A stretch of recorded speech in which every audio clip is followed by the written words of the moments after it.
Bom dia, pessoal. Agradecer novamente a presença de todo mundo. Tá? Começar a fazer a seguinte pergunta. Alguma dúvida sobre o encontro passado? Quem tem alguma dúvida, comentário? Não? Tá.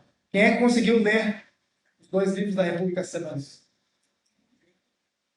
Tá, leu e ouviu. Beleza. Outro lendo parte. Tá, beleza, não tem problema. Tá. Vamos lá. Tem gente que prefere ler, vir aqui tirar dúvida. Tem gente que prefere ouvir o que vai ser dito aqui e depois para saber o que vai encontrar lá. Então fica a critério de vocês, tá? A ideia final do curso é que todo mundo em algum momento leia o livro, mas de qualquer forma eu faço votos que todos venham aqui para pelo menos entender o que está sendo tratado, para depois a gente entender o que a gente vai encontrar lá, tá? Então vamos dar início. A República, ela é classificada como um dos diálogos médios ou de transição. Se lembrar da primeira aula, a gente tem os diálogos iniciais, né, os socráticos, os de transição, médios, e os diálogos tardios, que são os diálogos de maturidade. A República está nos diálogos médios, ou de transição. É a segunda maior obra do Platão, atrás apenas das leis. Ela cobre diversos temas, que vão da ética, política, metafísica, epistemologia, psicologia, educação, entre outros. É um dos poucos diálogos narrados em primeira pessoa por Sócrates. A maioria é tudo em terceira pessoa. Uma pergunta, tu responde tal, esse não. Esse Sócrates fala como ele mesmo narrando toda a história. Né? E, além disso, é um dos diálogos com mais teses positivas por parte de Sócrates, né? No caso aqui como porta-voz do Platão, ao invés de apenas a utilização do método socrático. Então, o que acontece? Muitos dos diálogos do Platão, eles se baseiam no método socrático, de pergunta, refutação e tudo mais. E na República ele já tem um pouquinho mais de ideias próprias. Né? Eu acho que tem que ser assim, eu acho que tem que ser assado. Então ainda tem essa dinâmica da pergunta, da refutação, mas também já tem um pouco da ideia positiva, o que ele pensa sobre como é que as coisas podem ou não ser. Tá? Outra coisa interessante, tem alguns autores que falam que o primeiro livro da República provavelmente foi escrito anteriormente como uma obra separada, e depois ele juntou tudo para montar uma narrativa completa. Ele é um pouquinho diferente do resto, mas tem uma integração com a obra. Tá? República, então, foi como ficou conhecido o termo politeia, tá? Que, assim como outros termos gregos, é difícil de ter uma tradução única, mas basicamente pode significar constituição, forma de governo, cidade ou cidade-estado. Então a Grécia ela não era unificada naquela época, ela era dividida em diversas cidades-estados, né? Atenas, Esparta e outras. Então Politeia ele dá essa ideia assim, de organização política, mais ou menos. Né? O tema principal então é a virtude da dikaiosine, que é a justiça. O que ela é, que valor ela tem em nossas vidas e se a gente deve perseguir ela, mesmo que não nos traga vantagens.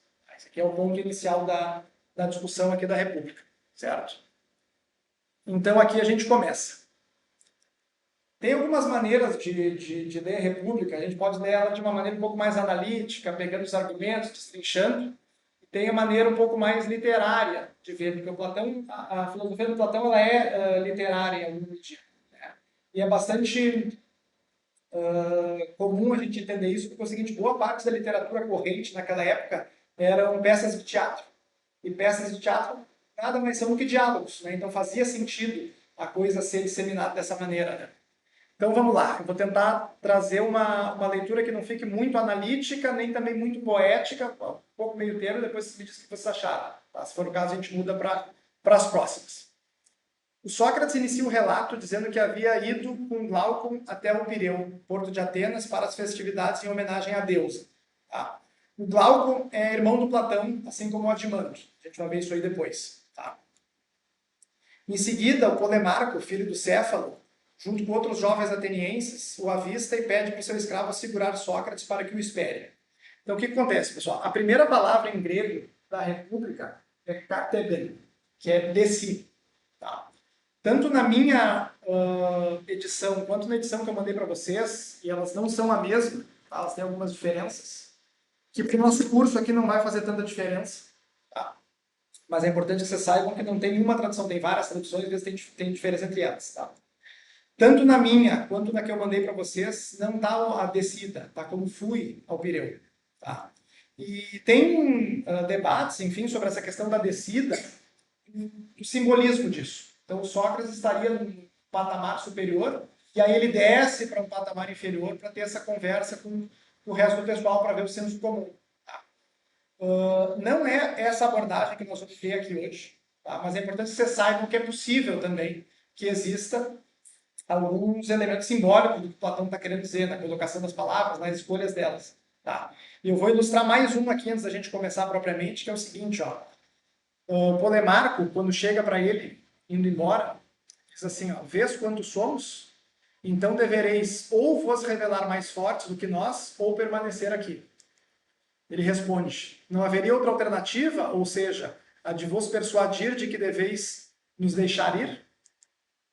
Polemarco responde, mas podes nos persuadir se recusarmos a ouvir? E o Glaucon, parceiro do Sócrates, de modo algum. Bem, então ficai sabendo que não vos ouviremos. E aqui a gente também pode pegar esse gancho e entender assim, bom, o que está acontecendo aqui? Tem um grupo de jovens, né, interessados em política, tudo mais, vigorosos, fortes, e pegam o Sócrates, que é um pouco mais velho e tudo mais, e falam assim, não, vem aqui que a gente quer conversar. Não, mas agora eu não quero, tudo mais, não, mas a gente vai te obrigar, a não ser que seja mais forte que a gente. Tá, mas se eu convencer vocês, não, só pode nos convencer se a gente quiser ouvir. Então já tem um certo recado aqui de, cara, não adianta eu querer falar com alguém que não está disposto, querer entrar nessa discussão com alguém que não está disposto a ouvir. Tá? Mas enfim, essa aqui não vai ser a nossa abordagem principal, é só para vocês entenderem mais ou menos como é que a gente pode situar entre a filosofia e a literatura da República. Tá? Então eles chegam na casa do Céfalo, que é o pai do Polemarco, né? E ao chegarem lá, eles reúnem-se com vários outros jovens aspirantes a filósofos. Tá? Os principais são Glaucon e o Adimanto, que são irmãos do Platão, o próprio Polemarco, né? Eutidemo, Lísias são irmãos dele, e o Trasímaco. Né? Os outros, ou eles ficam quietos, só escutam, ou tem pequenas contribuições no primeiro livro.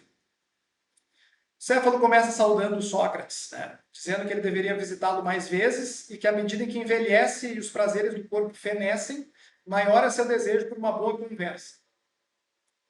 Sócrates diz que gosta de conversar com os mais velhos e que tem muito a aprender com eles. É como se fossem viajantes que nos precederam em uma estrada que talvez também venhamos um dia a percorrer. E em seguida ele pergunta sobre a velhice. É um trecho árduo da vida a ser suportado? O que tens a dizer a respeito? Tá.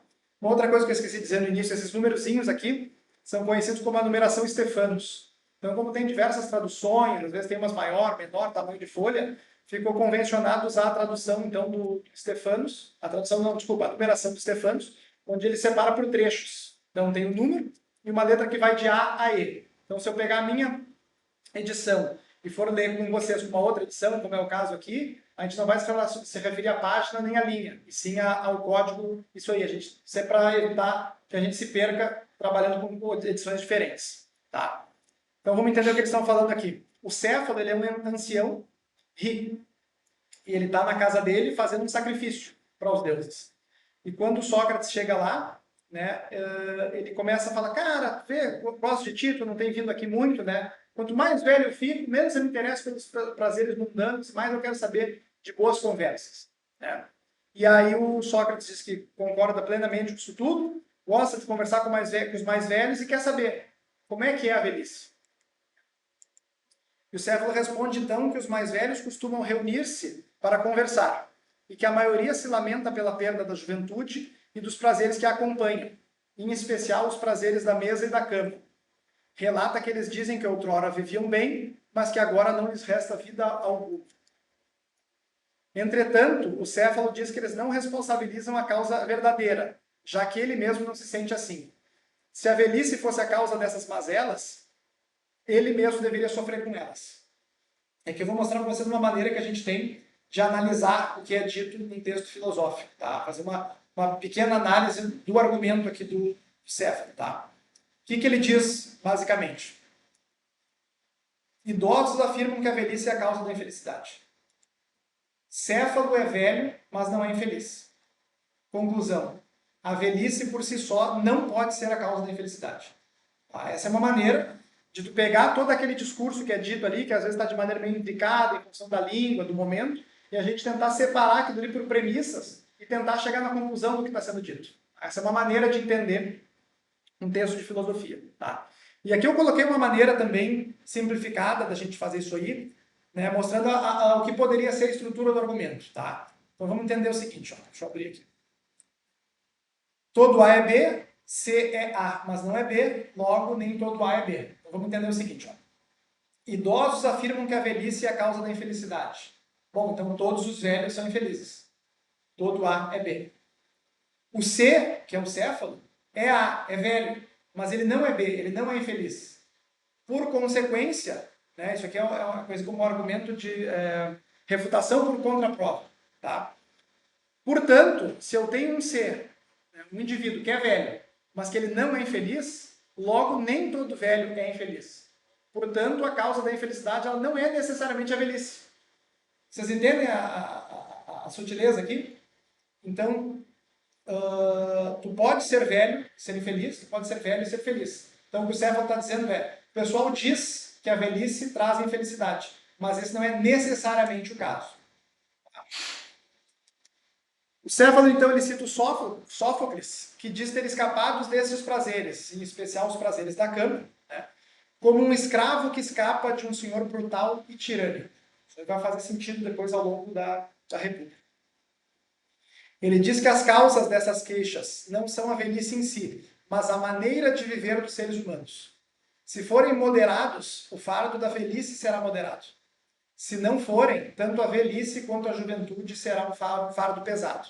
Tá? Então, o que ele está dizendo aqui? Olha só, o pessoal está reclamando da velhice, mas não me parece ser o caso. Parece que o caso da infelicidade ela vem muito mais do caráter, de como é que tu age, do que essencialmente do fato de que tu está velho. Tá? E aqui a gente tem a primeira menção à virtude da moderação, a sofrosine. Tá?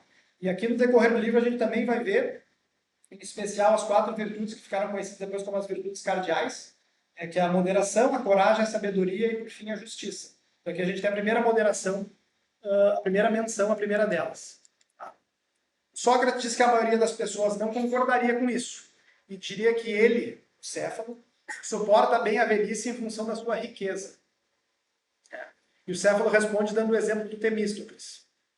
Um habitante de Sérifo, que é uma cidade do interior da Grécia, vamos chamar assim, diz que a reputação do Temístocles, que era um general, vem da sua cidade, o fato dele ser ateniense, não da sua habilidade. E o Temístocles responde que se ele próprio fosse de Sérifo, possivelmente não seria famoso. Porém, seu interlocutor, se fosse de Atenas, também não seria. Então, o que ele está querendo dizer aqui com esse exemplo? Uma boa pessoa não suportaria facilmente a velhice se fosse pobre. Porém, a má pessoa provavelmente também não suportaria se fosse rica. Então, ele também está tentando, o Céfalo aqui, desvincular a velhice ou a boa vida. A felicidade ou a boa vida na velhice à riqueza. Apesar de ele ser rico, só dizendo que tu é feliz porque tu é rico. Não, não é bem assim. Isso pode ser em função do caráter da pessoa. Tá? Sócrates daí pergunta se o Céfalo herdou ou adquiriu a fortuna. Ele diz que o avô dele deixou mais para o pai dele do que o pai dele deixou para ele. Né? Tem um pequeno interlúdio ali deles falando sobre quem adquire a riqueza, quem vai atrás da riqueza, ser um amante das riquezas e tudo mais. Né? Até que ele pergunta, qual o maior benefício que a riqueza trouxe? Né? E o Céfalo responde, com a aproximação do fim da vida, começa uma preocupação sobre as injustiças praticadas em vida, e que a riqueza o ajudou a não dever nada aos deuses nem aos homens. E aqui a gente tem a primeira definição de justiça do livro. Dizer a verdade e pagar o que deve. Né? Ou seja, o justo é falar a verdade e dar a cada um o que lhe é devido. Essa é a primeira definição que a gente encontra aqui no livro. E a gente tem a objeção do Sócrates. Ele pergunta, né? A gente deve devolver as armas emprestadas por um amigo quando está no seu pleno juízo, quando ele está fora de si? O que ele está dizendo aqui? Na Grécia, né, alguém por qualquer motivo emprestou uma espada. Sócrates, alguém, usando a espada para parecido. Cara, tá tudo certo, ó. Aí chegou lá na taverna, não sei se tinha taverna na Grécia, tá? O cara tá envolvido numa luta lá, meio bêbado, negócio. Peraí que eu vou devolver a espada para ele aqui agora. O Sócrates diz, bom, talvez isso não seja justo, porque esse cara pode cometer um crime, pode matar um inocente. De repente talvez o simples fato de eu devolver o que eu peguei emprestado, por exemplo, se for no momento errado, pode não ser tão justo assim. Isso não seria justo, porque apesar de pagar a dívida com o amigo, né, devolver as armas, alguém fora de si poderia cometer um crime, por exemplo. Portanto, essa não poderia ser a definição de justiça. Nesse momento, o Céfalo retorna ao seu sacrifício doméstico e passa o bastão para o seu filho Polemarco, tá? Que foi aquele que chamou Sócrates para a conversa. O Polemarco traz a segunda definição de justiça. Fazer bem aos amigos e mal aos inimigos. E aí segue-se uma série de perguntas e respostas, né? Sócrates procura mostrar que a justiça é mais do que isso e não pode ser resumida a essa proposição. Em seguida vem a pergunta: deve-se fazer bem a quem se julga bom ou quem efetivamente é bom? E o contrário, deve-se fazer mal a quem se julga mal ou quem efetivamente é mal? Quando eu estava revisando os slides, eu vi aqui que ficou meio ambíguo, então eu explico para vocês aqui. Ó. Esse aqui, ó, fazer bem ou mal a quem se julga bom ou mal, é a quem eu julgo bom ou mal. Não se a pessoa se julga bom ou mal. Então, eu tenho aqui uma opinião sobre o Silvio, eu acho que o Silvio é bom, então eu vou fazer bem ao Silvio e vou ser justo. Mas tá, mas e se o Silvio de fato não for bom? Será que daqui a pouco eu não estou fazendo bem a quem não é bom? E estou indo contra a minha própria definição de justiça? E aí o Polemarco fala, não, a gente tem que fazer com quem se julga bom ou mal, quem eu acho que é bom ou mal. Só que a gente tem um problema, que é isso que eu expliquei, né? As pessoas por vezes se enganam quanto a isso. Portanto, bons indivíduos podem ser inimigos e maus indivíduos podem ser amigos. Nesse caso, estaria se fazendo o contrário do que foi proposto. Bem aos inimigos e mal aos amigos. Ou seja, eu não posso basear essa minha conduta no que eu acho, e sim no que de fato a pessoa é. Então a contradição que o Polemarco cai aqui com a definição dele. Seria justo causar males a alguém que é bom. Isso não pode ser o caso. Tá? Então se muda a definição para justo é prejudicar os injustos e beneficiar os justos, né? Ou prejudicar o bom e beneficiar o mal. E também tem uma nova definição de amigo e inimigo. Amigo é alguém que acreditamos ser bom e de fato é. E inimigo é aquele que acreditamos ser mal e que também de fato é mal. Então a gente já tem uma mudança aqui na definição. Chegamos à terceira. Justo é fazer bem ao amigo que é bom e prejudicar um inimigo que é mau. Só que aí o Sócrates pergunta, é função do justo prejudicar alguns seres humanos? Polemarco responde, sim, ele deve causar dano a quem tanto é mau quanto é seu inimigo. Só que aí a gente tem um problema. Causar dano torna as pessoas piores, não melhores. Portanto, a partir dessa definição, um homem justo estaria contribuindo para tornar algumas pessoas piores, o que não deveria ser o caso. Então, toda essa argumentação aqui, ela é literária no sentido de que tem pergunta, tem resposta. Aqui eu estou trazendo um pouco mais simplificado para vocês, porque a ideia desse curso aqui é justamente mostrar o fio condutor que está acontecendo na obra, para vocês entenderem o que está sendo debatido. Por vezes, o cara está lendo ali, daqui a pouco, cara, o que esses caras estão falando mesmo? Já me esqueci, já me perdi. E a ideia aqui é mostrar o fio condutor desse raciocínio que leva às conclusões que eles querem chegar. Tá? Aí o Sócrates fala, então, Polemarco, não é função da pessoa justa prejudicar um amigo ou qualquer outra pessoa, sendo tal função a do seu oposto, ou seja, da pessoa injusta. Então, quem prejudica os outros, na verdade, é o injusto, nunca o justo.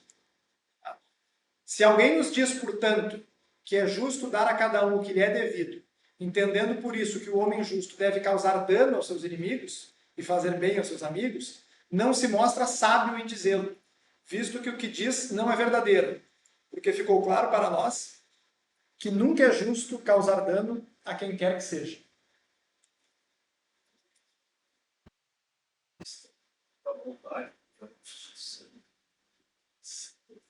Sim, sim, sim. E ele já pressupõe conhecimento verbal. Né? Sim. O que acontece? Isso aí fica mais claro depois, quando a gente, se eu não me engano, no livro 6, que ele começa a falar sobre a forma do bem.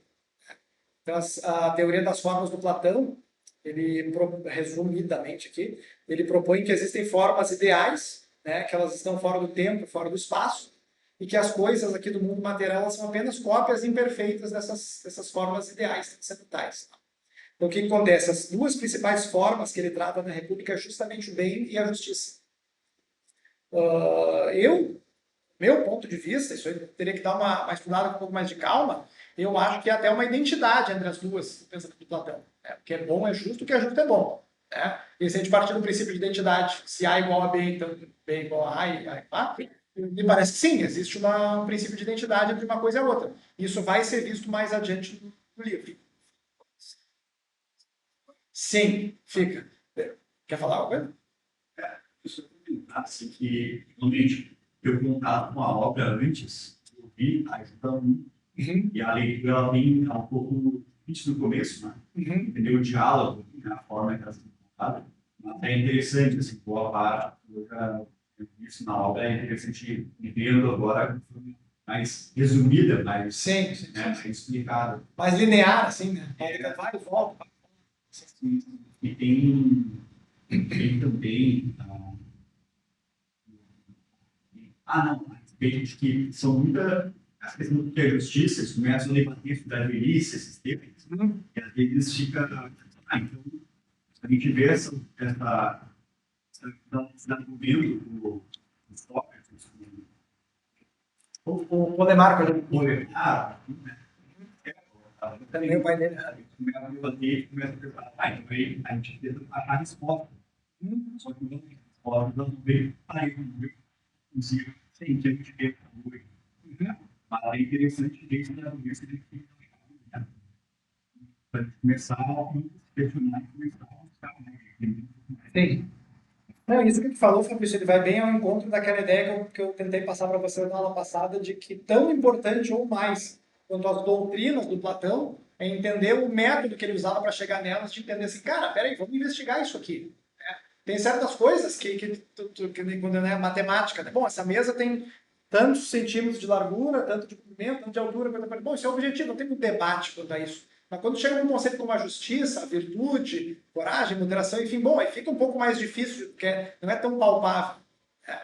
Então, a gente vê que de fato tem uma tese central do livro, que é a justiça, mas que dela a gente tem várias ramificações. A gente começa a falar de educação, a gente começa a falar da psicologia do ser humano, a gente começa a falar da organização da cidade. Então a gente vê que é difícil tu tratar um tema tão complexo quanto esse de uma forma isolada.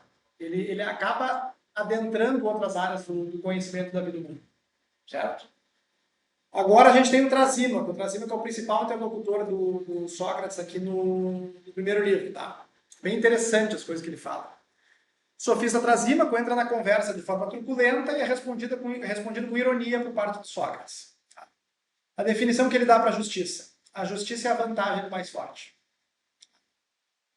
O exemplo que ele dá. Governos tirânicos fazem leis tirânicas. Governos democráticos fazem leis democráticas. Ou seja, quem é mais forte toma o governo e quem toma o governo faz as leis e faz as leis para se beneficiar. Logo, essas leis seriam justas.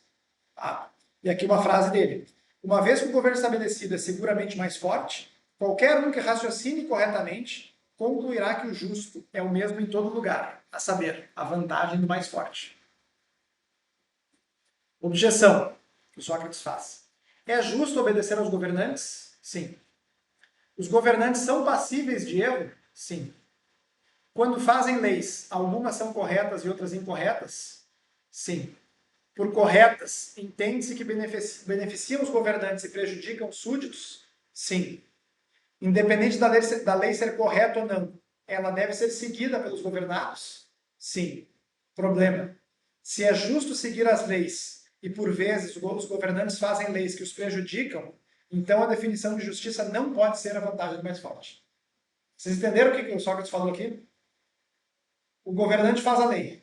Todo mundo tem que seguir, e isso é a justiça. Só que, eventualmente, ele pode se enganar e fazer uma lei que prejudica ele.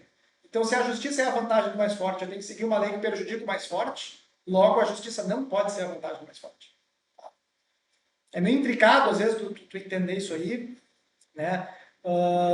Muitas vezes aqui no livro a gente vai ter esse argumento normalmente posto de maneira dicotômica. Se não A, então B. É sempre tratando em dualogias. Assim. Isso não é necessariamente nem bom nem ruim, é só uma maneira de tratar. Então, olha só. Se os governados devem obedecer aos governantes, então eles devem obedecer a todas as leis. Se os governantes são passíveis de erro, então algumas leis são corretas e outras incorretas. Então, se algumas leis são corretas e beneficiam os governantes, e outras incorretas os prejudicam, e os súditos devem seguir todas mesmo assim, então a definição de justiça não pode ser a vantagem do mais forte, já que em alguns casos a lei que deve ser seguida vai prejudicar o governante. Certo? Aí o Sócrates dá o exemplo da medicina. Tá? Nossos corpos têm necessidades, portanto não são autossuficientes. Por isso foi criada a arte da medicina, para proporcionar ao corpo o que lhe é vantajoso. Logo, a medicina não visa a própria vantagem, mas a vantagem do corpo. Aqui eu vou fazer uma pequena pausa para explicar essa questão da arte. Tá? A arte em grego é tekne, tá? Que deu origem para nós da técnica. Então, quando a gente vê nesse nosso contexto aqui a palavra arte, não está falando de música, pintura, essas coisas. Tá? A arte, aqui nesse contexto, ela é o seguinte, é uma atividade que visa a produção de alguma coisa. É uma técnica. Tá? Então, a medicina visa a produção da saúde. Né? A culinária visa a produção do alimento. Então, quando a gente fala da técnica da medicina, né, a arte da medicina, a gente tem que entender nesse contexto que ele está falando. A medicina, ela é uma arte, uma técnica, para gerar a saúde. E onde é que ela gera a saúde? Gera a saúde no corpo, doente, não do médico. Então, o que o Sócrates está dizendo aqui, não. A vantagem de uma arte, como a medicina, ele vai fazer o paralelo depois com a arte do governar, não é o médico, ou seja, não é o governante, é quem está subordinado a ele, ao doente, aos súditos ou aos governados. Esse é o movimento que o Sócrates está tentando mostrar aqui. Desse modo, o conhecimento da arte da medicina, assim como da arte de governar, busca o que é melhor para o mais fraco, o menos autossuficiente, e que está submetido a ele. No caso da medicina, os corpos. No caso do governo, os governados. Então, como é que ele está tentando refutar o Trazini? Não. O governante não governa para o seu próprio bem. Ele governa para o bem dos seus governados. Assim como o médico, quando vai lá receitar, fazer exame, enfim, ele não faz para o bem dele, faz para o bem do paciente.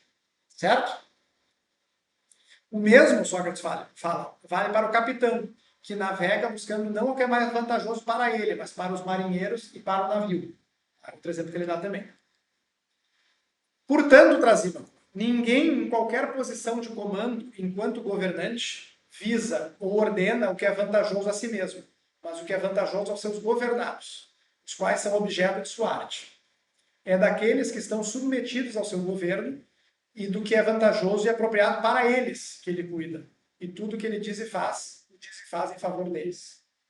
Quem quer comentar essa frase? Quem quer dar uma ideia sobre isso aqui? Se de fato isso acontece, se isso é só uma teoria abstrata que o Platão propôs aqui, ninguém de fato faz isso? Enfim, fica o questionamento, tá? Fica a provocação. Aí o Trasímaco vem e faz um discurso. O discurso acho que ocupa umas 2 páginas do livro. Pode falar assim.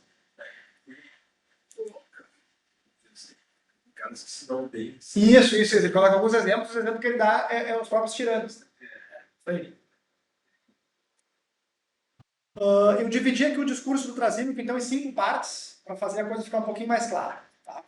Vamos lá, primeira parte. O que ele diz?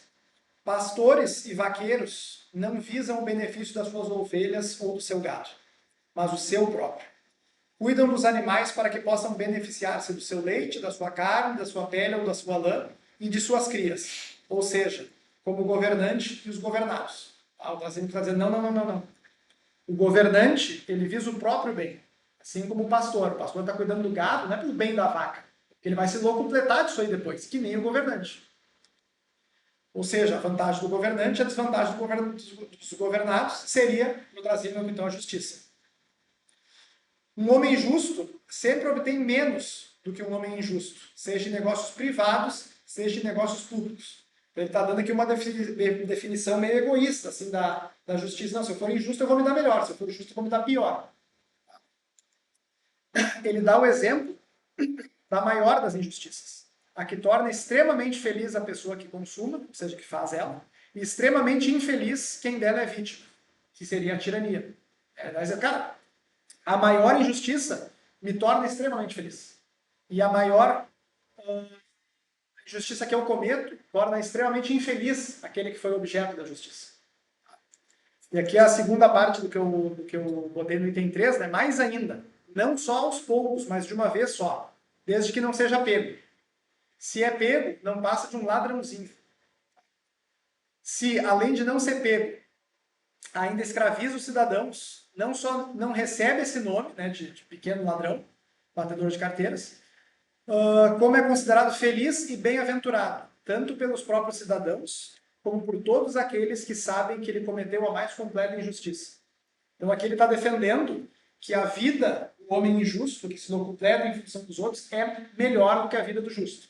É basicamente o que ele está defendendo aqui. E assim, parece que o cara comete injustiça. Ele tem que fazer mais, mesmo sabendo.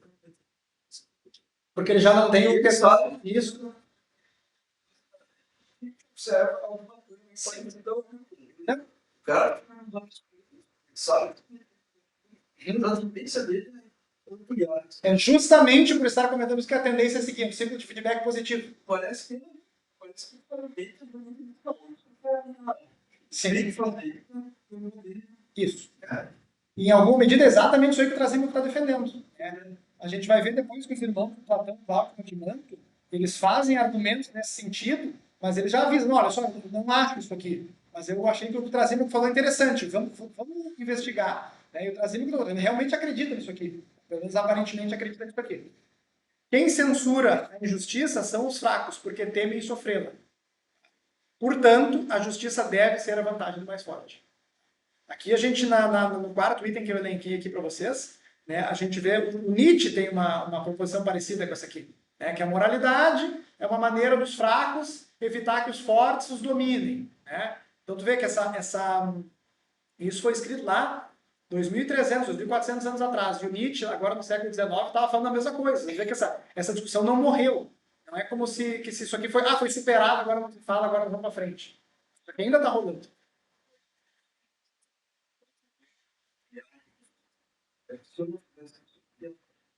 Tem que ser forte, tem que ser mais. E por ser forte, é a minha obrigação dominar as pessoas. Entende? Então, assim, pessoal, tem outra coisa interessante, né? Fazendo um pequeno desvio, é bom contar com a contribuição de vocês. O que acontece?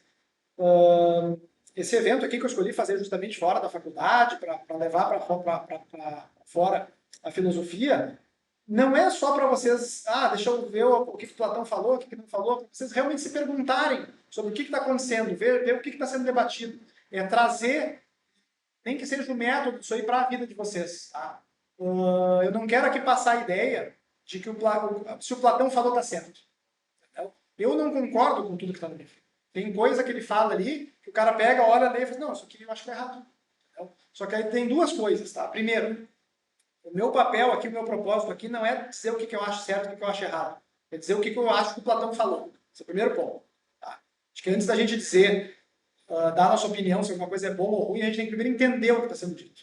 Acho que depois dar a nossa opinião é no segundo momento. Tá? E o segundo motivo é para que isso que está sendo proposto aqui pelo Platão, que eu estou trazendo para vocês, é que isso, de alguma medida, vocês consigam usar na vida de vocês consigam aplicar parte do que está sendo dito aqui para, de fato, mudar como é que vocês pensam, como é que vocês veem o mundo. Entende? Não no sentido de uma engenharia social, mas no sentido de, não, só um pouquinho. Agora eu comecei a abordar determinados problemas de uma maneira que eu não tinha nem vislumbrado antes. Quem sabe se eu olhar dessa outra maneira aqui, eu não consigo chegar numa outra conclusão. Então, basicamente, a ideia do curso é essa aqui. Então, o Sócrates responde, né? Ninguém governa voluntariamente por si só. O governante exige remuneração. Isso porque a sua atividade precisamente não beneficia ele próprio. Dá um exemplo. Né? A medicina não beneficia o médico, mas o doente. O médico é beneficiado pelo ofício de assalariado. O benefício da arte é outro, não o praticante dela. Daqui a gente tem que fazer uma pausa para entender o que ele está querendo dizer aqui. Botei entre aspas. Ofício de assalariado. Tá? Então vamos lá, o que o Sócrates está tentando dizer aqui com isso aqui? Tem lá o médico.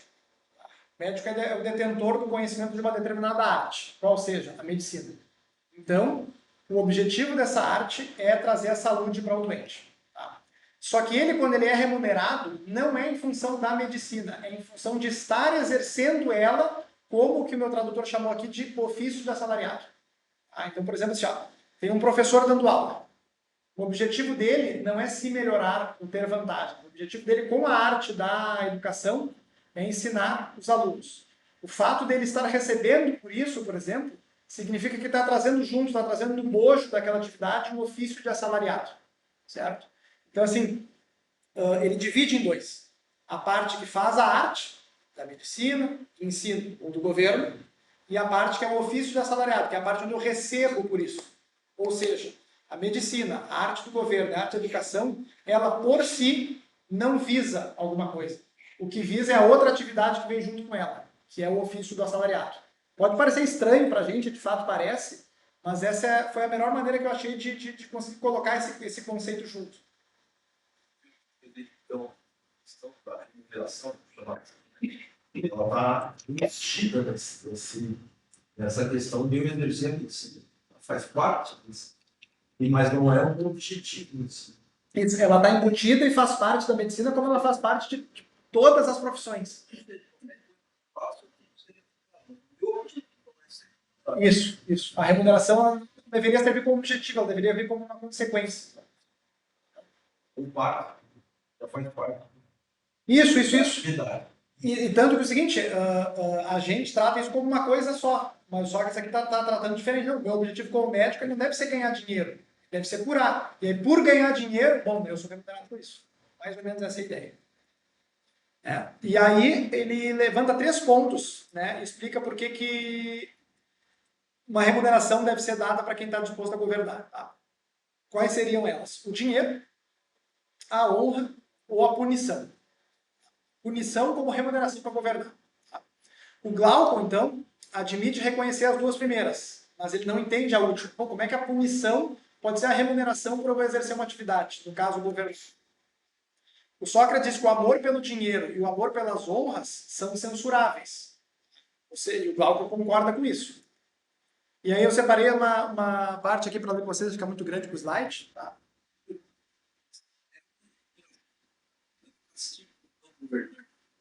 Vai ficar mais claro no seguinte, mas é a ideia que o Sócrates está tentando levantar aqui. E ninguém governa. A ideia é o seguinte, ó, se Não governar. Na verdade, ele está sofrendo missão por governar. não governar. Isso. Eu já vou adiantar aqui, tá? A punição é ser governado por alguém pior. Entende?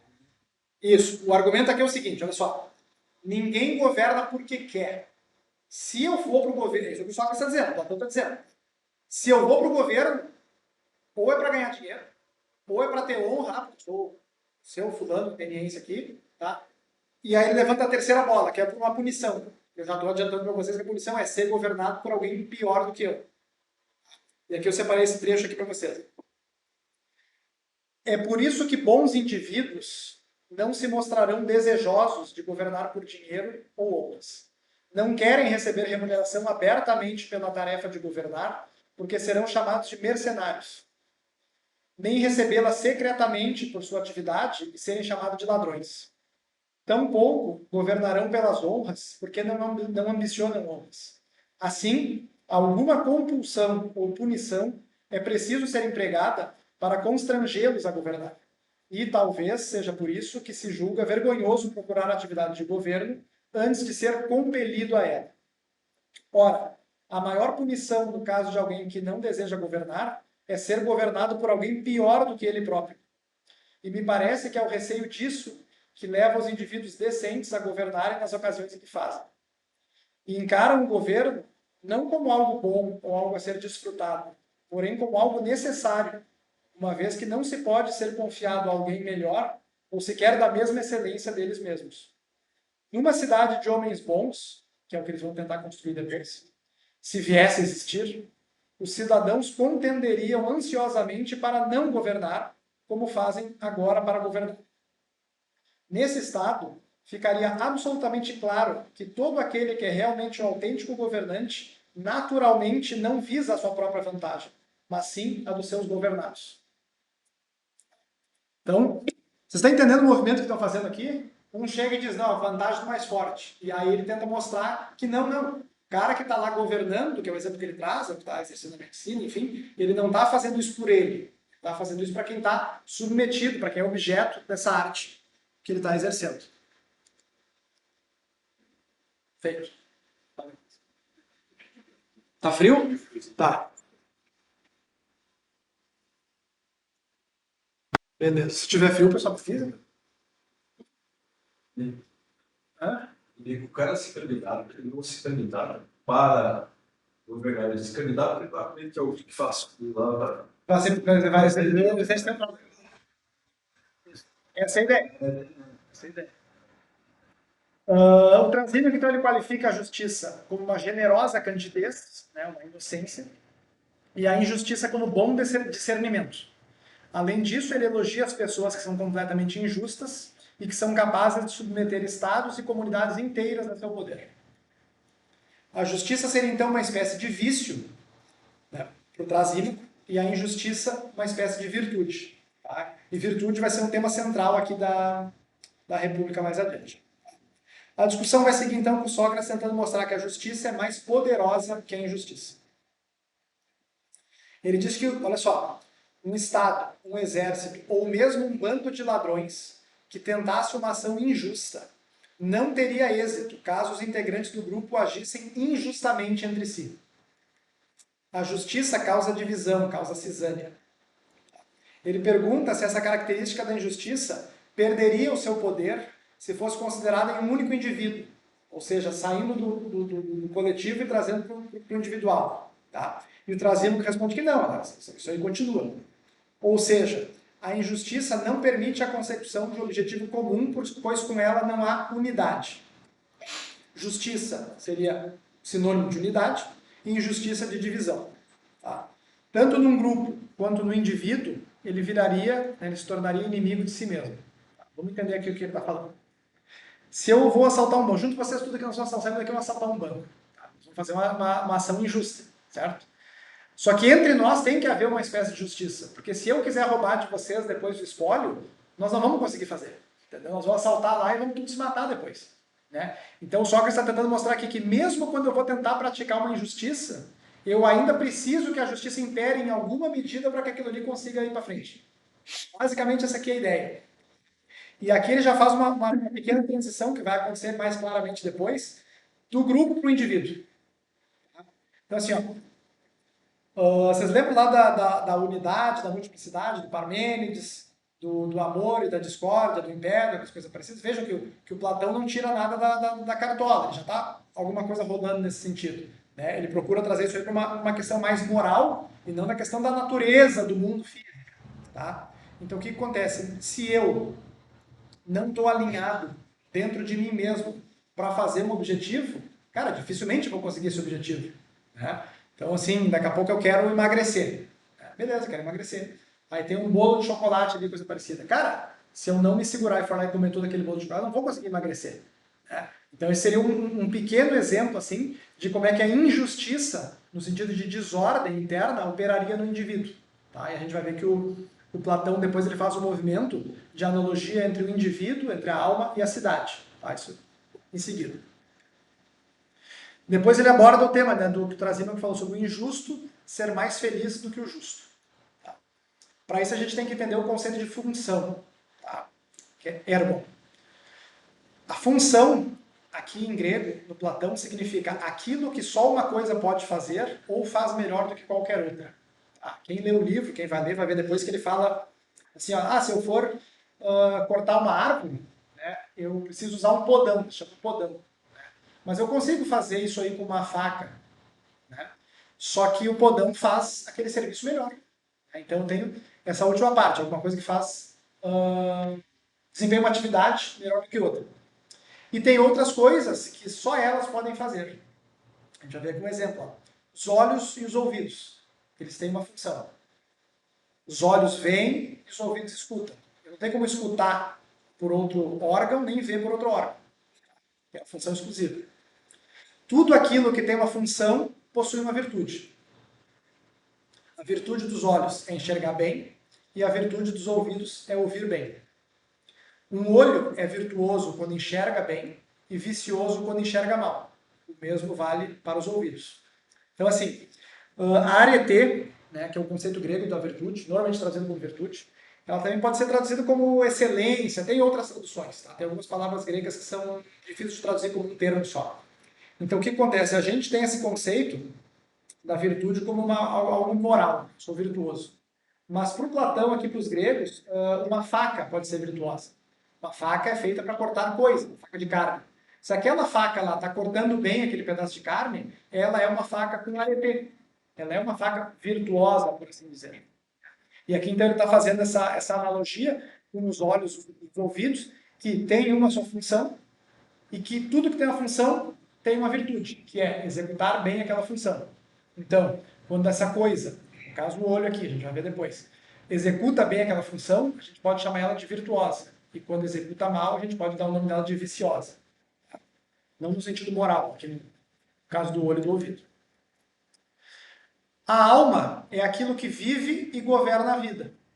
Nós estamos vivos por causa que temos uma alma, segundo Platão. Então a função da alma é viver. Tá? Se ela tem uma função, ela tem uma virtude, qual seja, viver bem. Uma alma que vive bem, exerce bem a sua função e, portanto, é uma alma virtuosa, uma alma justa. Todos os que vivem bem, que são virtuosos, que são justos, são felizes. Logo, os justos são felizes e os injustos infelizes. Tá? A resposta ao trasímaco, então, é que a justiça é mais vantajosa que a injustiça e quem é justo é mais feliz do que quem é injusto. Eu vou abrir para pergunta depois que a gente está terminando o livro 1. Eu só quero explicar uma coisa aqui para vocês. Quando eu estava montando o material, estava lendo o livro, fazendo as anotações, né, eu li essa parte aqui e eu falei, cara, eu não entendi como é que o Platão deu esse pulo da alma virtuosa ser uma alma justa. Né? Não tem um passo lógico aqui que mostra isso aqui. Né? Daí eu peguei a versão que eu mandei para vocês, li o mesmo trecho. Também não vi isso aí. Bom, tá, deixei ali um asterisco, isso aqui eu vou ter que ver depois. Aí quando eu estava lendo esse livro aqui para fazer o trabalho, a própria autora fala, o argumento do Platão tem uma lacuna ali. Entendeu? Ele dá um salto da alma virtuosa para a alma justa, mas em nenhum momento ele mostra isso aí.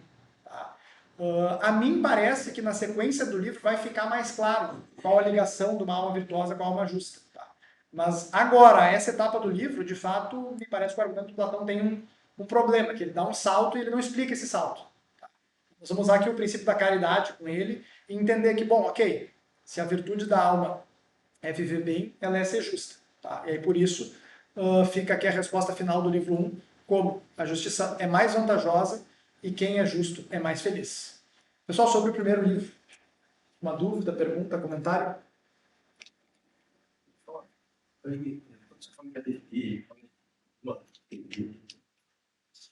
Excelência, né? Função e excelência. Sim, pode ser traduzido como excelência. É o que excelência é. Fazer aquilo bem. Isso. Não? Poderia ter uma função e excelência. Claro. Entendeu? Isso, eu ouvi isso. Eu deixei aqui como na minha vista e virtude. Não pode ser defeito, pode ser excelência. Tá? Que nem é o seguinte, eu posso ter uma faca. Minha faca é cega, não consigo cortar. Então minha faca não tem arete, minha faca tem caquia. Exato, exatamente. Chave. Um pequeno desvio aqui, pessoal, que é o seguinte, ó, a alma é aquilo que vive e governa a vida, tá? Quem teve aqui no evento do Aristóteles, lembra que eu mostrei lá, mais ou menos, né, como é que o Aristóteles define a alma, né? Então tem a alma sensitiva, nutritiva, sensitiva e racional. Né? Ele coloca como círculos concêntricos. Então, para eles, né, para Platão, para Aristóteles, tudo que é vivo tem alma. Então, uma planta tem alma nutritiva, né? Porque ela cresce, se nutre, ela cresce. Um animal, né, um cachorro, ele tem alma nutritiva, ele precisa comer, ele tem alma, foi a segunda que eu falei, sensitiva, ele sente, ele se move, coisa parecida. E nós, seres humanos, além dessas duas, a gente tem alma racional. Tá? E essa questão de virtude também foi bastante abordada naquele evento, quem esteve aqui deve se lembrar. Né? Então, basicamente, o fechamento é Trasímaco estaria errado, porque a justiça é melhor e quem é justo é mais feliz. Portanto, a justiça não pode ser a vantagem do mais forte. Vamos para o livro 2. O segundo livro abre com Glaucon distinguindo entre 3 tipos de bem. Um bem em si mesmo e por seus efeitos. E o bem apenas por seus efeitos. Os exemplos que eu peguei do livro ali que ele dá é a alegria. Cara, eu quero alegria porque eu quero ser feliz. Eu preciso mais do que isso aí. Isso aí em si mesmo para mim já é valioso. Tá? Ele dá o exemplo do conhecimento também. Bens em si mesmos e por seus efeitos. Saúde. Bom, a saúde é boa em si e ela me traz benefícios por isso. Eu tenho vigor, eu tenho saúde, eu tenho... Enfim, eu consigo fazer uma série de coisas em função da saúde. Tá? Ela me traz bem-estar e ela me gera efeitos positivos. E tem bens apenas por seus efeitos, né? Como a medicina, por exemplo.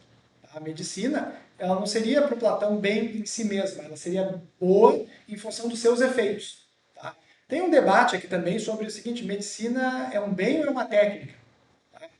Zé, também me parece que pode ser levantada essa bola aqui, mas de novo, vamos entender o que está sendo dito aqui e deixar as tecnicalidades para a segunda, terceira leitura do livro. Tá? E aí o Glaucon pergunta, desses 3 bens que o Sócrates concordou que existe, em qual deles se encontra a justiça? E o Sócrates diz que a justiça é um bem em si mesmo e por seus efeitos, o 2. E o Glaucon argumenta que a maioria diria o contrário, que é um bem apenas por seus defeitos, a saber, efeitos, a saber, parecer justos. Tá? Então o que o Glaucon está dizendo? Cara, a maioria do pessoal aí está dizendo que a justiça só vale a pena por causa que tu vai ter benefício por isso. Ela em si mesma tu vai ter menos benefício que o injusto. Tá? E ele dá um discurso, que eu também separei em algumas etapas aqui para vocês. Tá? Logo no começo ele deixa claro que ele não compactua com o que ele vai falar. Tá? Ele diz estar perplexo com o argumento de Trasímaco e gostaria de levá-lo às últimas consequências. Então ele divide o curso em 3 partes. O que é a justiça e qual sua origem? O que os que a praticam o fazem involuntariamente, ou seja, quem faz a justiça faz contra a sua vontade, e que a vida do indivíduo injusto é melhor que a do justo. Tá? E o que ele está fazendo aqui? Cara, eu quero defender a justiça, só que o argumento do Trasímaco é muito bom. Então vamos dar sequência aqui no raciocínio, na investigação, e ver até onde a gente consegue defender isso aí. Essa é mais ou menos a ideia. E aí vamos para a primeira parte do tá? O que é a justiça e qual é a sua origem? Olha só como é que eu montei aqui a argumentação para ficar claro. Cometer uma injustiça é naturalmente bom.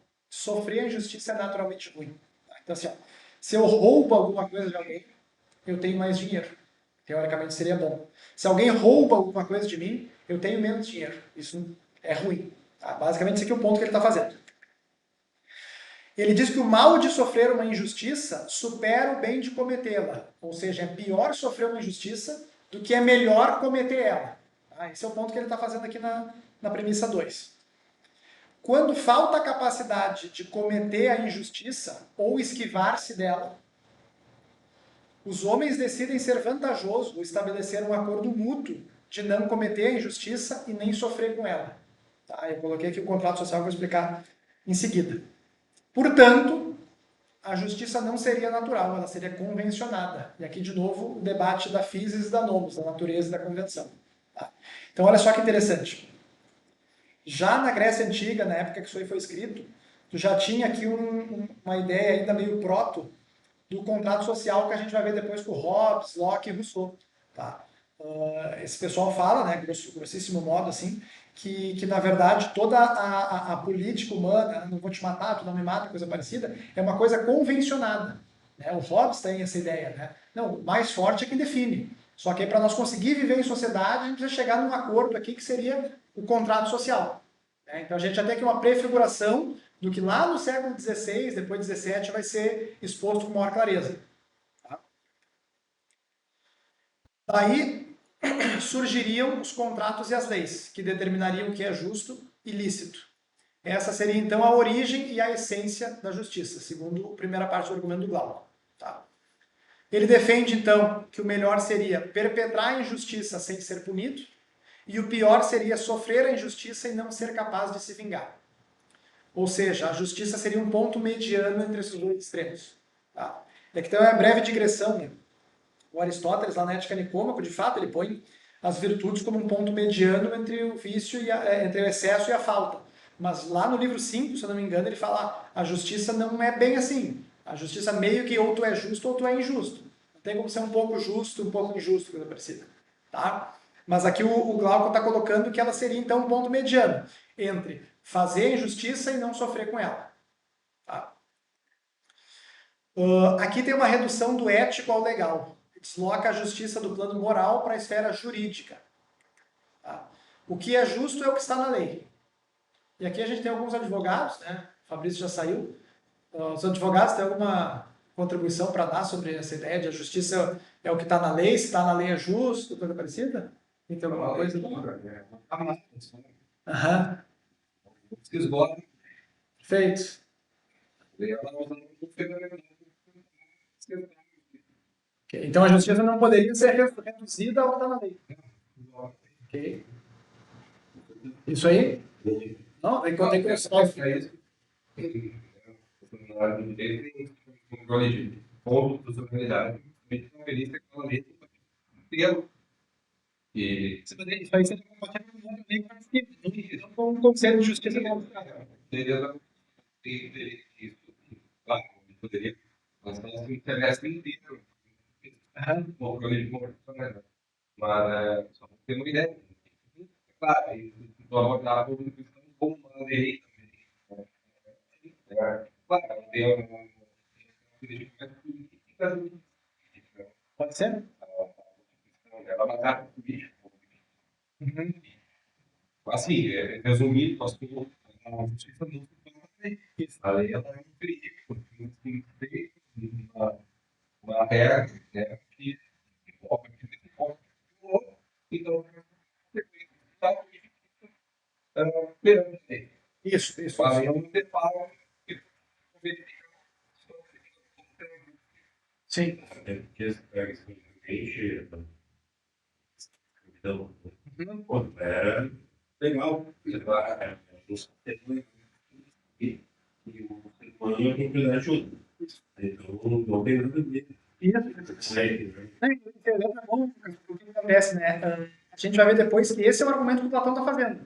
Ele está dizendo que a justiça é uma forma ideal, está dentro do tempo, está no espaço, que a gente tem que olhar para ela e, a partir disso, fazer as leis. Posso resumir o que é justo ao que está na lei. É aquilo que eu falei na aula passada, né? Porque senão, assim, o que é justo em Atenas não é justo em Esparta. Né? Tá, pois é, mas onde é que fica a justiça nisso aí? A justiça é qualquer coisa, o que está na lei, porque daí o argumento trazendo que estaria certo, né? Porque se quem faz a lei é o governante, o que está na lei é o que é justo, bom, então a justiça é a vantagem mais forte.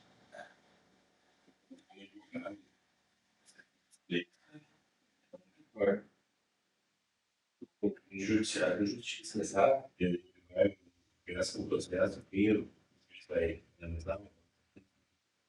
As pessoas, né, tem essa apologia. Não, a lei.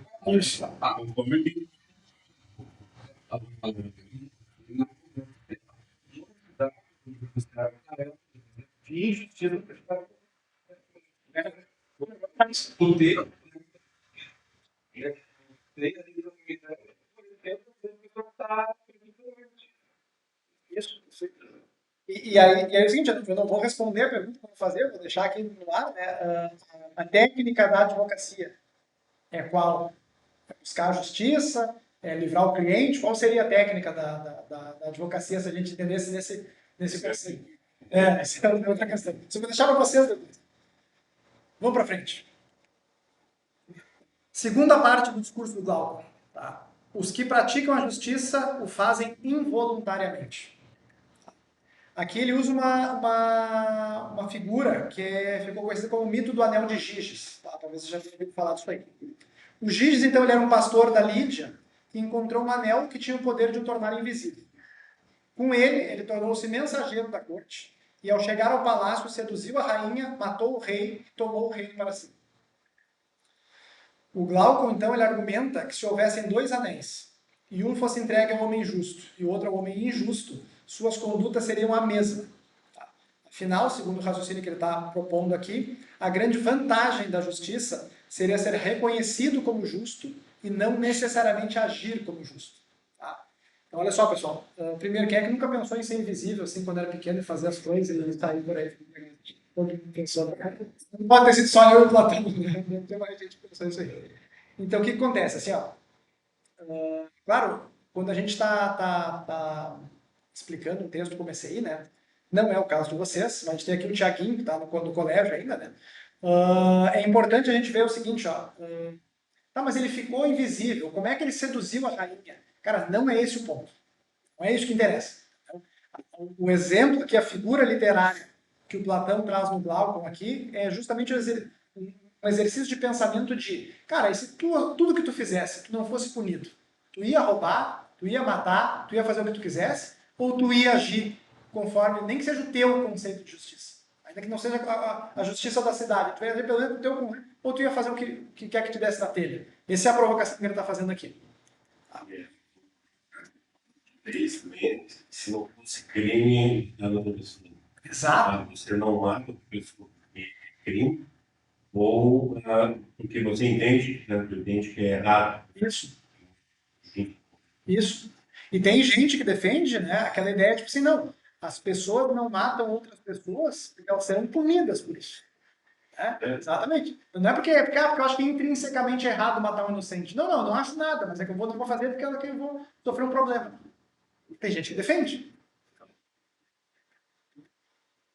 Vamos lá. Terceira parte do discurso do Glaucon, então. A vida do indivíduo injusto é melhor que a do justo. O que ele argumenta aqui? Ó? Ele supõe dois extremos. De um lado, um homem 100% injusto, com uma reputação 100% justa, e do outro, um homem 100% justo, com uma reputação 100% injusta. De novo, aqui é aquela dicotomia que eu falei para vocês, tá? E ele propõe investigar qual dos dois é o mais feliz. Então vamos lá, ele começa pelo segundo. Tá?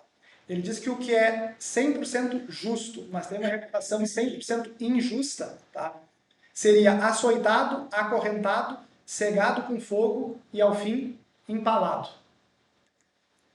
E o primeiro, que é o 100% injusto, com uma reputação de 100% justo, ele começaria por governar a cidade devido à sua reputação de justo. Casaria com quem quisesse. Daria seus filhos em casamento a quem quisesse. Manteria contratos e parcerias com quem quisesse.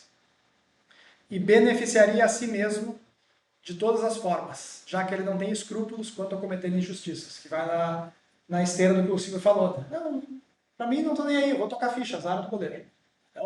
Então o Glaucon o movimento que ele está fazendo aqui é o seguinte, cara, vamos isolar, vamos pegar os dois extremos, tá? A mim parece, ele está dizendo que o justo é mais infeliz, tá? do que o injusto.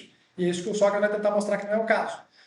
Né? Então, nesse cenário, o homem injusto superaria a todos, seria rico, beneficiaria os amigos e prejudicaria os inimigos. Por fim, faria grandes sacrifícios aos deuses, o que o tornaria mais amado por eles do que o homem justo. Aí aqui entra o Adimanto, que é o outro irmão do Platão. Tá? Ele também faz um discurso, que eu resumi aqui, que é o seguinte. Ele entra na conversa e diz que essa impressão, já que ele também não concorda com o que o Glaucon está defendendo, nos é ensinada desde pequeno. A própria sociedade nos educaria com a ideia de que devemos ser justos para colher seus frutos, não porque a justiça seja boa por si mesma, independente dos resultados. Aqui ele já está fazendo uma crítica à educação. E ele acrescenta que essa ideia pode ser defendida até contra o argumento religioso. Olha o que ele fala aqui. Seria melhor ser injusto e, com parte do espólio da injustiça, fazer sacrifícios aos deuses, livrando-se das suas punições, tá? Do que ser justo, não ser punido pelos deuses e ficar sem os ganhos da injustiça. Então, olha só. O Glaucon está falando da parte mais material. O que aconteceria se ele comportasse assim, se ele comportasse assado? E o Adimanto, ele põe outro nível na conversa, tá? E se eu fosse ainda para o nível dos deuses, como é que seria a vida do justo e do injusto? E ele insiste, não, para manter o raciocínio aqui, eu estou dizendo, o injusto vai fazer sacrifício maior do que o justo, vai se livrar da punição dos deuses, e ainda por cima vai ficar com o resultado da injustiça que ele cometeu. Esse é o ponto que o Adimanto está trazendo. E aí ele pede para o Sócrates que diga como a justiça pode ser boa para o homem em si mesmo, não apenas pelos benefícios que traz a sua reputação, e que o faça o mesmo com a injustiça, ou seja, porque a injustiça torna o homem infeliz e ele não deve fazer isso aí só pelos problemas que isso aí vai causar para ele de reputação. E aí a gente começa a partir da alma do indivíduo para a polis, para a cidade, né, para o coletivo. Sócrates ele elogia os irmãos do Platão, já que eles não estão defendendo o que estão propondo, mas sim dando sequência à investigação, colocando à prova as suas convicções. diz ainda que confia neles porque conhece as suas ações, que são justas, mas que desconfiaria deles se fosse apenas pelos discursos.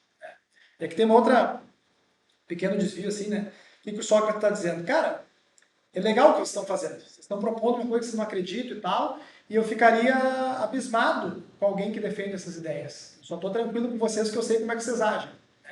E porque me parece uma coisa bastante plausível, porque né, talvez a gente possa ver que, em última análise, o que mais interessa é como é que a pessoa age, e menos como é que ela fala, o que ela defende. Né? Talvez o cara consiga ver, de fato, se ela é uma boa pessoa, uma pessoa justa, mais como ela age do que como é que ela pensa ou fala de si mesma, por exemplo. Tá. E aqui começa a investigação sobre a justiça na polis, cidade. Sócrates fala que como existe justiça tanto no indivíduo como no Estado, ele sugere que comecem a investigar onde há letras maiores, tá? Ou seja, na cidade. A partir daí, será possível investigar de maneira análoga onde há letras menores, na alma humana, psique, que é o termo grego que eles usam para alma. Que contemporaneamente pode ser traduzido como mente, como consciência, enfim, esse princípio que nos anima mesmo. Tá? Então a gente começa com essa analogia psicopolítica. A cidade é a alma escrita em letras garrafais. Inicia-se então o processo de formação de um Estado teórico para ver como se origina a justiça e a injustiça nele. Sócrates fala: penso que um Estado passa a existir porque nenhum de nós é autossuficiente. Todos precisam de muitas coisas. Pensas que a criação de um Estado esteja fundada em qualquer outro princípio? E ele fala também depois: por que as pessoas precisam de muitas coisas e por que uma pessoa recorre a uma segunda devido a uma necessidade e a uma terceira devido a outra necessidade? Muitas pessoas se reúnem num único lugar como parceiros e colaboradores. E essa moradia para a vida em comum dá-se o nome de Estado ou não é assim? E aqui, pessoal, para mim, está a grande chave de leitura da República. A República normalmente é entendida como um tratado, como uma proposta política do Platão. E eu acho que também é isso, mas não é só isso. Acho que a República não se esgota como um tratado político. Tá? Todo o movimento que o Platão vai fazer aqui na boca do Sócrates, daqui para frente, ele procura fazer nessa analogia. Vamos tentar ver no Estado, vamos ver como é que a gente vai na cidade. Mas também ele está dizendo que tudo aquilo na cidade é análogo do indivíduo. Então, quando ele for falar lá da tripartição da alma, das classes, dos guerreiros, dos guardiões, enfim, dos artesãos, a gente tem que sempre procurar na leitura tentar traduzir isso aí, como é que isso aí funciona dentro do indivíduo. Tá? Porque senão a gente vai ficar com uma leitura só, o Platão está propondo isso aqui, está propondo aquilo ali, coisa parecida. Sim, mas ele também está propondo uma mudança interna. Tá? Tem gente que acha que a mudança interna não é fundamental para a política, tem gente que pensa o contrário, mas ainda assim, independente de ontologicamente onde é que é o mais importante, pelo menos cronologicamente começa no indivíduo. Pelo menos cronologicamente eu preciso mudar alguma coisa em mim para depois querer mudar alguma coisa na cidade. Certo? Então, aqui, para mim, está a grande chave de leitura. Entender que não é só na cidade. Ele vai propor algumas coisas para a cidade, mas a gente sempre tem que estar tentando fazer essa analogia, essa transposição para a alma humana e, em última análise, para nós mesmos. Tá? A criação de um estado ou de uma cidade se daria, então, em função das necessidades inerentes aos seres humanos. Alimento, abrigo, roupas. Portanto, alguém deverá ser agricultor, alguém construtor, outro tecelão, outro sapateiro. Sócrates sugere essa divisão do trabalho por entender que, além de ela ser mais eficiente, todos somos diferentes e temos diferentes aptidões. Em segundo lugar, um indivíduo executará um trabalho de melhor qualidade se, 1, ele se dedicar exclusivamente a isso. 2, se ele o fizer no tempo certo. E 3, se esse trabalho não se subordinar à conveniência do lazer de quem o executa. O resultado disso será produtos em maior quantidade e de melhor qualidade, caso cada um exerça o seu papel no momento correto, com empenho e dedicação. Tá, vamos parar aqui um pouquinho. Basicamente, o que o Sócrates está tentando dizer aqui sobre a divisão do trabalho? Ele está dizendo o seguinte, cara, eu tenho lá meu agricultor, meu construtor, meu pedreiro e o cara que faz a roupa, o tecelão. Cara, vale a pena o agricultor devotar um terço do tempo dele para plantar, outro terço para construir casa e outro terço para fazer a roupa, Ou vale a pena ele dedicar todo o tempo dele para fazer agricultura, gerar um excedente e aí poder trocar por outros produtos com os outros? Sócrates está dizendo, não, essa segunda opção é melhor. Eu não fico gastando tempo com outras coisas, que às vezes eu nem sou tão bom, foco no que eu sou bom, produzo mais do que eu preciso, e depois eu vou com outro lá que consegue fazer outra coisa que eu não sei fazer, ou que ele faz melhor que eu, e troco com ele. Tá? Segunda coisa, se o fizer no tempo certo, o que ele está falando aqui? Um agricultor, e eu não sou agricultor, tá? Se eu errar alguma coisa aqui, vocês passem por cima. O agricultor ele tem uma hora, tá? E ele tem uma hora do ano para colher. Eu não posso plantar na hora errada. Se eu plantar na hora errada, eu não vou ter o que colher na hora certa. Se a gente estiver tratando de uma coisa um pouco mais contemporânea, tá? O Thiago tem uma empresa. Tá? A empresa do Thiago é uma empresa de manutenção, faz uma série de serviços. Ele não pode abrir a empresa dele da meia-noite às 8. Tem que abrir a empresa dele em horário comercial. Existe um tempo certo para ele trabalhar. Por quê? Porque as pessoas vão estar atrás dele no horário comercial. Ah, não, mas é que eu durmo, coisa parecida com... Tudo bem, porque abrir da noite, provavelmente não vai funcionar. Né? E o terceiro ponto, né, de que esse trabalho não deve se subordinar à conveniência do lazer de quem o executa. Né? Eu estava montando o slide aqui, pensando como é que eu vou explicar isso aí, né? Cara, talvez, ao invés de estar sentadinho com o notebook fazendo o slide, eu prefiro estar, sei lá, jogando videogame, fazendo qualquer outra coisa. Né? Só que eu me propus a fazer a faculdade de filosofia, né? Parte do meu TCC consiste nisso aqui. Então, bom, se eu botar o meu lazer hierarquicamente acima do meu dever, possivelmente eu não vou fazer o trabalho. E se eu não fizer o trabalho, eu não me formo. Né? Se eu não me formar, eu não vou atingir meu objetivo.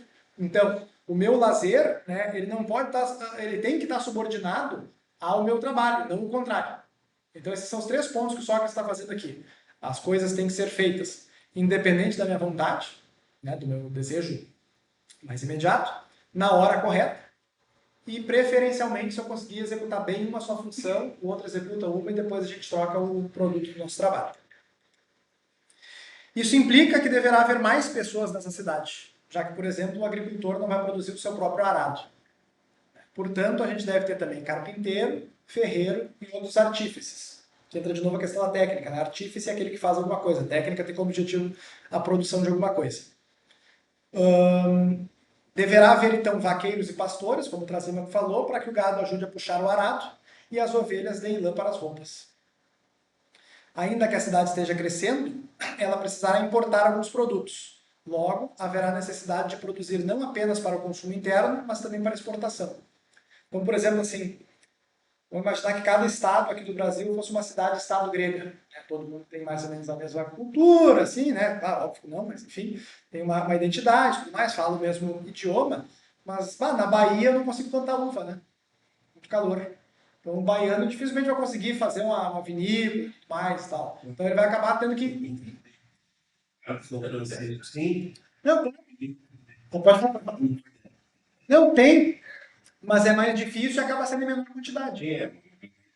Isso. Então o que acontece? Daqui a pouco vale mais a pena para alguém do Nordeste trazer o vinho do Sul, né, e vender uma coisa específica dele do que tentar produzir uma coisa que vai ser difícil produzir. É mais ou menos isso aqui que ele está falando sobre a questão da importação e da exportação.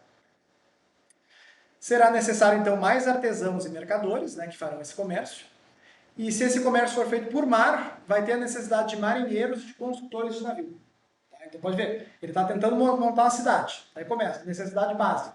Então, ele começa a ver, tá, mas para fazer essa necessidade básica, eu vou precisar de mais gente. Bom, precisando de mais gente, então ele está sempre ampliando. Tá? Isso aqui que ele está tentando só as necessidades básicas. Tá? Nem tem luxo na cidade ainda. Por fim, a cidade precisará de uma moeda de troca, de comerciante e dos assalariados, que eu coloquei aqui como funcionários, que seria aquela ideia de, bom, alguém vai prestar serviço, vai receber por isso, aquela coisa toda que a gente viu antes. Só que aí o Glauco vai dizer o seguinte, né, isso é a cidade dos porcos. Essa cidade é muito simples, não tem luxo, e ela é mais adequada a suínos do que seres humanos. Então Sócrates concorda em colocar mais luxo na cidade. Iguarias, incensos, artistas, músicos, poetas, atores, dançarinos. Ele começa a colocar coisas que seriam, eu vou tratar aqui como supérfluos, superficiais, mas não entendo exatamente assim, mas coisas que já não são de uma necessidade tão imediata quanto a própria subsistência. Tá? Esse aumento de contingente de pessoas e mercadorias, no entanto, tornará o território pequeno, o que levará à apropriação de terra dos vizinhos mais próximos, a guerra. Então, segundo Sócrates, independente se a guerra é boa ou ruim, essa seria a origem da guerra. Tá? E daí surgiria a necessidade de um exército, a classe dos guardiões. Por que uma classe específica? Porque ficou estabelecido anteriormente que cada um pode executar bem apenas uma função. Então eu teria que ter uma classe específica que fosse responsável por defender a cidade, né, e atacar as outras cidades em caso de guerra. Você não poderia deixar que um agricultor fizesse isso, por exemplo. Os guardiões, então, eles vão precisar ser rápidos e fortes, além de corajosos. Tá? Aqui a gente tem a segunda menção a uma das virtudes que vai ser tratada na República, né? A andreia, a coragem. Para ter coragem, eles devem possuir animosidade, ou timós. Tá? Animosidade aqui é o termo que o tradutor da minha edição usou, mas pode ser conhecido como irascibilidade, impetuosidade. Né? Não é necessariamente uma coisa ruim. Quando a gente vê a tripartição da alma, a gente vai ver que a animosidade é intermediária. Tá? Então o guardião precisa ser corajoso. E quem é corajoso, ele precisa ter essa capacidade de indignação, né, de fazer alguma coisa. Só que eles também têm que ser brandos para serem gentis com os conterrâneos e impetuosos, né, animosos contra os inimigos. E como é que eu vou relacionar essas duas características antagônicas no mesmo indivíduo? Aí o Sócrates fala, os cães possuem as mesmas características.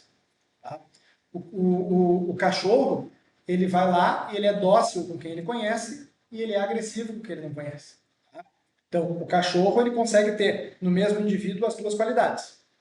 Além disso, os guardiões devem ser amantes da sabedoria, para saber distinguir os amigos dos inimigos. Tá? Por que ele coloca isso aqui? Porque ele fala assim, ó, cara, o cachorro ataca quem ele não conhece, independente daquele cara ser bom ou ruim. E ele é gentil, ele é dócil, ele é manso com todo mundo que ele conhece, independente se aquela pessoa fez bem ou não para ele. Né?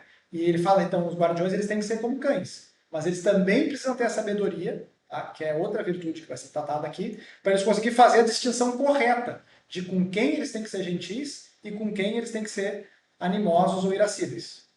Tá? Então, força, velocidade, animosidade, sabedoria devem ser as qualidades desses guardiões. Então, como é que a gente vai educar eles para que eles tenham essas qualidades? Né? Ginástica para o corpo e música e poesia para a alma. Tá? Eu pensei, como é que eu vou explicar essa questão da música e da poesia? Daí eu preferi ler a nota que o tradutor colocou na minha edição aqui.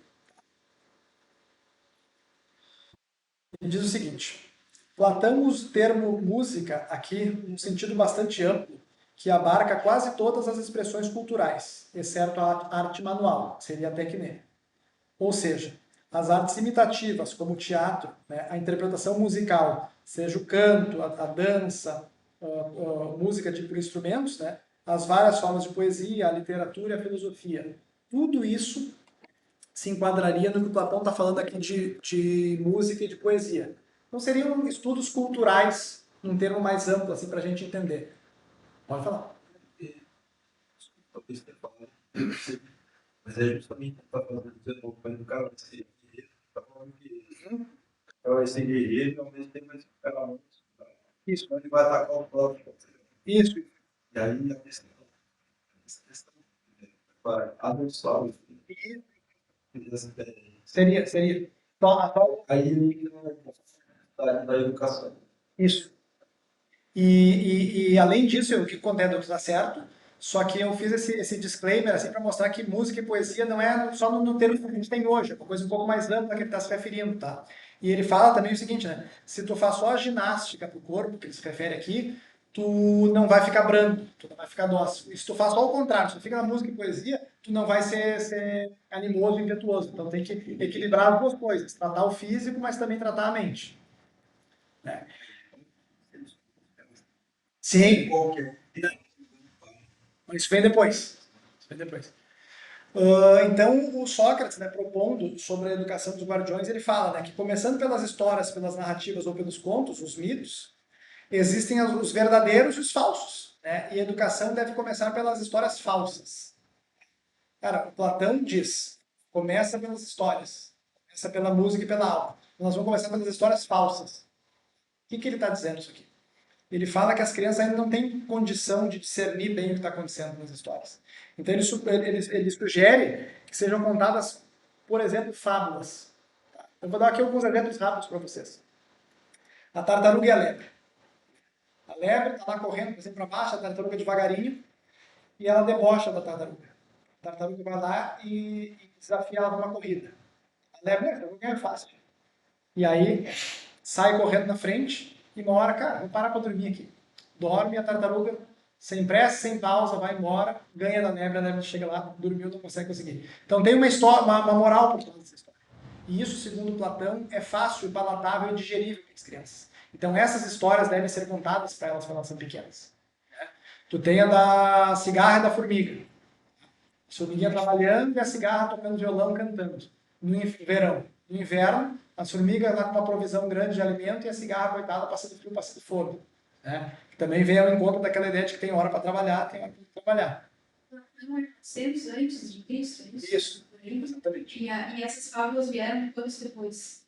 Na verdade, se eu não me engano, é até antes. Tá? Eu não vou me lembrar aqui agora da época que o Êxopo escreveu elas, né? Mas mesmo que ele tenha escrito isso depois, eu não vou saber te dizer agora se é antes ou depois, essas histórias provavelmente já estavam rolando de maneira oral. Né? Então é possível que, por mais que elas possam ter sido escritas depois, oralmente elas já estavam rolando por aí. Tem como tu fala, pessoal, não sei como, eles estão estimando que são de 3.000 anos, Sim. 5.000 anos antes. Exatamente. Criados da recuperação oral. Isso mesmo. Isso veio acontecer depois. Não, isso não. Já tinha. Se não escrito, na cultura oral. Sim, então, pega o próprio exemplo do Homero, que ele critica depois, que eu trouxe para vocês um pouquinho na aula passada, né? A ideia mais corrente é que eles não sentaram a escrever aquilo. Aquilo vinha rolando, era uma tradição oral, e chegou uma hora que eles pegaram, sentaram e escreveram aquilo. Platão até, em momento do Fedro, que é outro diálogo, ele até critica isso aí, não é nosso objeto aqui hoje, mas sim, então já, independente da escrita disso aí, as histórias já existiam. Tá? Então é isso, Fábio, tem aquela também famosa da raposa e das uvas, né? Ela tá tentando pegar a uva, não consegue, essa uva tá verde, nem quero. Né? Tem uma que eu me lembro bem, eu tinha um livrinho quando eu era pequeno, que era o Pedro e o Lobo. O Pedro e o Lobo era aquela história, tava lá na tribo dele, lá na aldeia dele lá, aí ele chegou, vou pregar uma peça do pessoal, né? Aí chegou e gritou, ó o lobo, ó o lobo. Aí todo mundo saiu correndo, se escondeu, e não tinha lobo nenhum. Voltou. Daqui a pouco voltou ele de novo, olha o lobo! Todo mundo saiu correndo, se escondeu. Não, tô frescura, tô brincando. Aí na terceira vez, quando o lobo de fato apareceu, ele saiu gritando lobo, ninguém deu bola, o lobo entrou lá e matou todo mundo. Né? Então essas são as fábulas que o Platão sugere que sejam ensinadas, porque segundo ele é fácil da criança ver aquilo ali e entender a moral da história. Coisas um pouco mais complexas as crianças ainda não entenderiam. Tá? Então Sócrates diz o seguinte, sabes? Suponho que o início de todo trabalho é de suma importância, especialmente para algum ser vivo, jovem e tenro. É nesse período que se mostra a maior maleabilidade, amoldando-se a qualquer modelo que se queira aplicar. E daí ele pergunta, né? Então, permitiremos negligentemente que as crianças escutem quaisquer fábulas, contadas por qualquer um, assimilando crenças em suas almas que são, na maioria, contrárias às que pensamos que deveriam reter e sustentar quando crescerem? Então, assim, ele está falando das crianças, história, o Estado, coisa parecida. Tá, e como é que eu posso transpor isso aqui para mim como indivíduo? Será que eu tenho que ouvir qualquer história, assistir qualquer filme, ouvir qualquer música, coisa parecida? É nesse sentido que o Platão está querendo dizer. Tá? Claro, ele também procura censurar algumas pessoas, essa história tá ok, sim, mas como é que eu mesmo posso fazer isso para mim? Eu não preciso censurar ninguém, eu posso não ouvir aquilo. Entende? Então Sócrates critica as características atribuídas aos deuses por Homero e Hesíodo. Vocês lembram de Xenófanes? Que ele criticava o antropomorfismo teológico, aquela coisa toda. Diz que os jovens não são capazes ainda de discernir entre o que é alegoria e o que não é. E além disso, as opiniões que adquirem em tenridade são difíceis de eliminar e tendem a se manter inalteradas. Ou seja, tu aprendeu errado desde pequeno, né? É difícil tu mudar isso aí. Né? Trazendo um pouco também para a questão da educação, né? O Silvio, professor de matemática, né? É mais fácil ensinar alguém que não sabe nada do que alguém que aprendeu errado. Né? Porque ele precisa desaprender para depois aprender o certo. Portanto, as primeiras histórias que ouvirem deverão ser as mais virtuosas possíveis, em especial quando se tratarem de deuses e de heróis. Não devem ser transmitidas histórias sobre deuses que guerreiam, lutam ou fazem intrigas entre si, pois, segundo Platão, não há verdade nisso. E aqui a nossa última parte do livro 2, tá? Quais são, então, as histórias que devem ser permitidas nesse estado que eles estão... Né, o Adimanto pergunta. E o Sócrates responde para ele que, bom, eles não são poetas, mas eles são fundadores de um estado.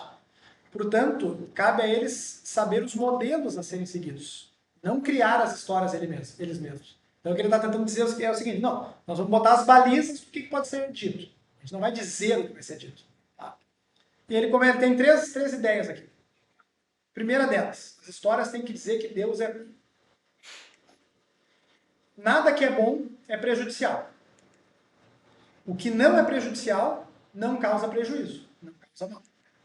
Logo, Deus só pode ser a causa das coisas boas. Consequência, não devemos contar histórias em que os deuses sejam responsáveis pelo mal. Então, olha só. Platão, aqui, ele, pelo menos na minha tradução, ele varia bastante de Deus e deuses. Tá? A maioria das vezes ele fala o Deus, singular. Mas às vezes ele fala deuses também. Então isso aqui não é tão relevante assim para o nosso objetivo aqui na aula, mas é importante a gente entender que ele está falando mais filosoficamente, né, do que necessariamente como uma questão religiosa. Ele está tentando dizer assim, bom, se Deus é o maior princípio, então o maior porque eu preciso me espelhar, ele tem que ser bom. Não posso me espelhar numa coisa ruim. Tá? É nesse sentido que ele está dizendo. Tá? Então, se Deus é bom, ele não é prejudicial.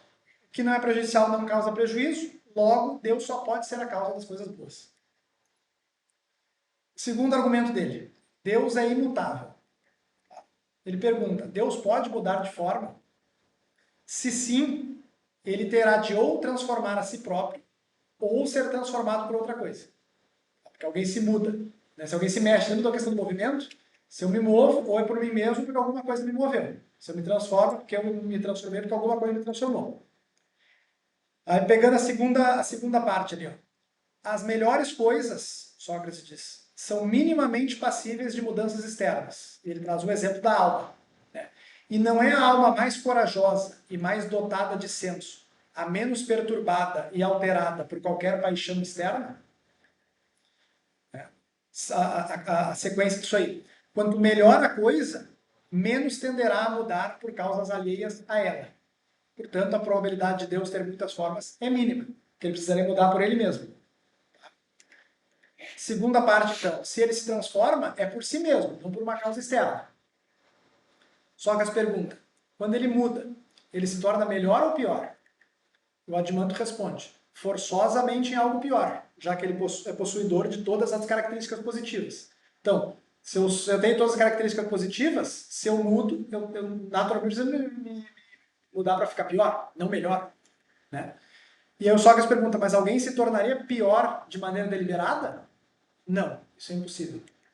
Conclusão, Deus não muda de forma nem por ele mesmo, nem por causas externas.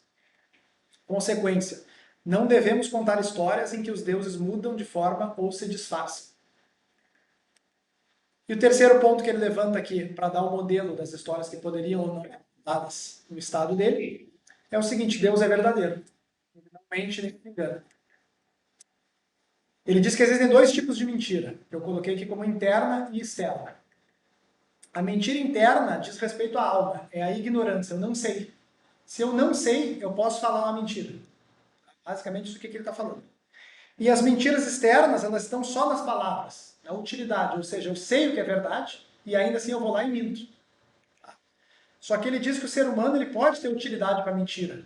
Né? Se o exército estrangeiro me pega, me captura, bom, é útil que eu minta para o exército estrangeiro. Eles são inimigo, se eu falar a verdade, eles não vão dizimar a minha cidade.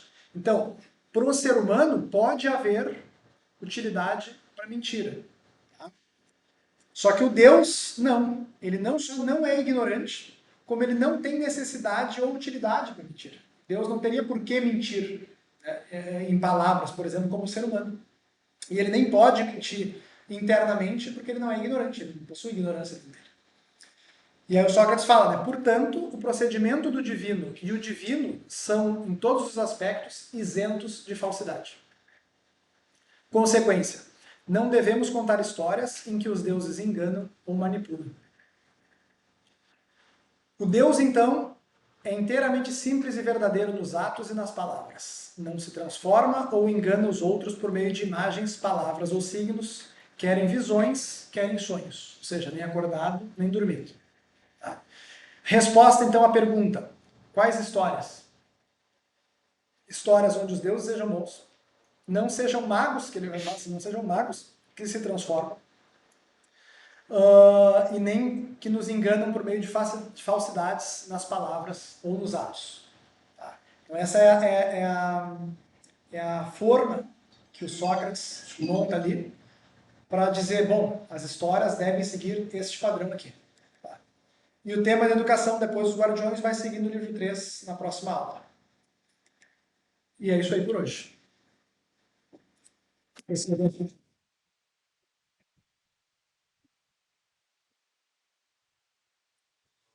Alguém tem alguma pergunta, dúvida, comentário? Claro. Ô, Jamin, desculpa, professor.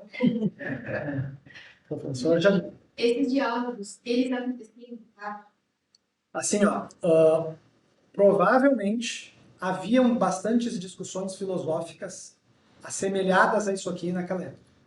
Isso não quer dizer que estes diálogos específicos aconteceram desta maneira. Tá? Então, o que acontece? Tem um consenso entre o pessoal que estuda Platão que os primeiros diálogos, que são considerados iniciais ou socráticos, eles têm mais as teorias do Sócrates nele. A partir dos diálogos de médios e tardios, né, de transição e de maturidade, a República de Transição, já, segundo eles, começa a aparecer mais as ideias do Platão na boca do Sócrates. Então, assim, ó, sim, esses diálogos aconteciam. Estes diálogos aqui em particular, provavelmente não. Provavelmente era o Platão imaginando como aconteceria um diálogo se fosse tratado por pessoas com essas e essas opiniões, essas e essas características. Não sei se é isso que tu queria saber. É isso aí. Então, isso aqui não é uma reprodução de alguma coisa que aconteceu, né, materialmente, mas formalmente, sim, aconteceu esse tipo